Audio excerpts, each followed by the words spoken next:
പല പരിപാടികളിലും രാഹുൽ പങ്കെടുക്കുമ്പോഴും അല്ലെങ്കിൽ പ്രവർത്തകർക്ക് കൃത്യമായിട്ട് നിർദ്ദേശം നൽകാൻ DCCക്ക് കഴിഞ്ഞില്ല എന്നുള്ളതല്ലേ KC വേണുഗോപാലൊക്കെ നടത്തിയിട്ടുള്ള പരാമർശങ്ങൾ മനസ്സിലാവുന്നത്? അങ്ങനെയല്ല, ഞങ്ങളിപ്പോൾ ഒരാളടുത്ത് ആരെ പോകണമെന്ന് പറയില്ല. അദ്ദേഹം അങ്ങനെ പോയി എന്ന് പറയാനും കഴിയില്ല. ഒരു ഔദ്യോഗിക പരിപാടി പങ്കെടുത്തിട്ടില്ല. പോണ വഴിയിൽ ആരെയും കണ്ട് സംസാരിച്ചു, അല്ലെങ്കിൽ കല്യാണത്തിന് പോയി, അല്ലെങ്കിൽ മരിച്ചോടെ പോയി, അതൊരു പരിപാടികളിലെല്ലാം ഒരു MLA നേരിട്ട് നിന്ന് ഇല്ല, ഒരു കാരണവശാലില്ല. ആ സ്ഥാനാർത്ഥികൾക്കെല്ലാം ഷോൾ അണിയിച്ചത് ഒരു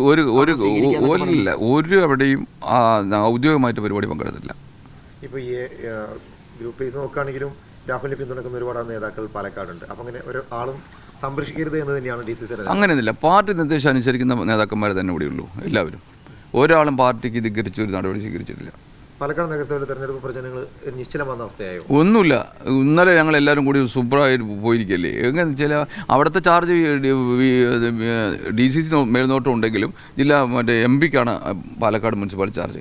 എങ്ങനെയെന്ന് വെച്ചാൽ ഇന്നലെ വൈകുന്നേരം മീറ്റിംഗ് 8 മണിക്ക് അതെല്ലാം കഴിഞ്ഞ് തിരിച്ചു. ഇതൊന്നും ബാധിക്കുന്ന പ്രശ്നമില്ല. ഇത് എല്ലാവർക്കും കണ്ടു അറിഞ്ഞ സംഭവങ്ങളാണിത്.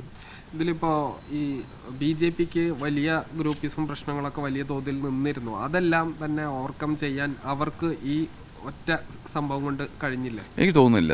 ഇതൊക്കെ നേരത്തെ മാസങ്ങളായി വന്ന സംഭവമല്ലേ.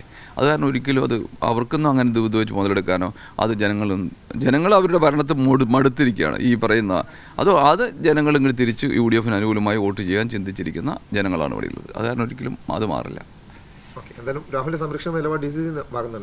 ഇല്ല, DCC പാർട്ടിയുടെ ഭാഗമില്ലല്ലോ. പാർട്ടി അയാളെ സംരക്ഷിക്കുന്നില്ലല്ലോ, അദ്ദേഹം പുറത്താക്കിയിരിക്കുകയല്ലേ. വേറെന്താ? ഇനിയിപ്പോൾ ഈ മുൻകൂർ ജാമ്യാപേക്ഷ അല്ലെങ്കിൽ അതിലൊരു തീരുമാനമായി ജാമ്യം ലഭിച്ച് തിരിച്ച് പാലക്കാട്ടേക്ക് വരികയാണെങ്കിൽ ഈ പ്രചരണ പരിപാടികളിൽ പങ്കെടുപ്പിക്കൂ? ഞങ്ങൾ നേരത്തെയും പങ്കെടുപ്പിച്ചില്ല, ഇനിയും പങ്കെടുപ്പില്ല. പാർട്ടി സസ്പെൻഡ് പിൻവലിച്ചാൽ പങ്കെടുപ്പിക്കും, അല്ലെങ്കിൽ ഞങ്ങൾ പങ്കെടുപ്പിക്കാൻ കാര്യമില്ല. അദ്ദേഹം പാർട്ടിക്ക് പുറത്താണ്, അത് ഉറപ്പാ, തർക്കമില്ല. അതായത് അദ്ദേഹം മറ്റേ മുൻകൂർ ജാമ്യം ലഭിച്ച് അവസാന ദിവസങ്ങളിൽ വരികയാണെങ്കിൽ തെരഞ്ഞെടുപ്പ് പ്രചരണത്തിനുണ്ടാവില്ല. ഒരിക്കലും ഔദ്യോഗികമായിട്ട് അദ്ദേഹത്തെ ഞങ്ങൾ വിളിക്കാറുമില്ല, പങ്കെടുപ്പിക്കാറില്ല, ചെയ്യാറുമില്ല.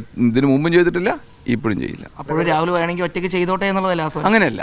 എങ്ങനെ ഞാൻ ചോദിച്ചേ, ഇത് തെരഞ്ഞെടുപ്പ് പ്രക്രിയയിൽ ആരൊക്കെ വോട്ട് ചെയ്യണം, ആരൊക്കെ ചെയ്യണമെന്ന് നമുക്ക് പറയാൻ പറ്റത്തില്ല. ഇത് പ്രത്യേകിച്ചും ലോക്കൽ ബോഡി തെരഞ്ഞെടുപ്പാണ്.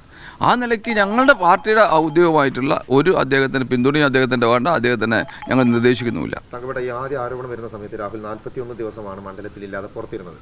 ഇപ്പോൾ വീണ്ടും അതേ സാഹചര്യം വന്നിരിക്കുകയാണ്. ഇപ്പോൾ തെരഞ്ഞെടുപ്പിന് ദിവസങ്ങൾ മാത്രം ശേഷിക്കും ഇങ്ങനെ മണ്ഡലത്തിൽ നിന്ന് മാറി നിൽക്കുന്നത് വോട്ടർമാർക്കിടയിൽ തന്നെ ഒരു പ്രശ്നമല്ല. ഞങ്ങൾ അദ്ദേഹത്തിൻ്റെ സേവനം ഞങ്ങൾ ഉപയോഗിച്ചിട്ടില്ലല്ലോ, എന്നാലേ ഞങ്ങൾ മാറി നിൽക്കാൻ ബാധിക്കുള്ളൂ. അദ്ദേഹത്തിൻ്റെ സേവനം ഈ തെരഞ്ഞെടുപ്പിന് ഉപയോഗിച്ചിട്ടില്ല.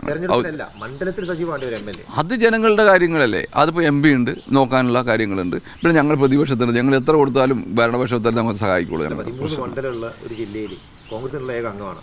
അപ്പോൾ നിരന്തരം ഇങ്ങനെ മാറി നിൽക്കുന്നത് പാർട്ടിയുടെ അടുത്ത വിജയത്തൊക്കെ ഇത് ബാധിച്ചു? ഒരിക്കലും ബാധിക്കില്ല. ഞാൻ പറഞ്ഞു, ഞങ്ങൾ ഇത്ര കാലത്തെ തെരഞ്ഞെടുപ്പ് പ്രക്രിയയിൽ അദ്ദേഹം പങ്കാളിയല്ലോ, എന്നാലല്ലേ ബാധിക്കുക. ഒരു പങ്കാളിയായ ഒരാളെ മാറി നിൽക്കുമ്പോൾ അതിൻ്റെ വിടവ് വരും. അങ്ങനെ ഇല്ല. അത് കാരണം ഒരിക്കലും തെരഞ്ഞെടുപ്പ് ബാധിക്കില്ല. നല്ല ഭൂരിപക്ഷത്തോട് UDF അധികാരത്തിൽ വരും.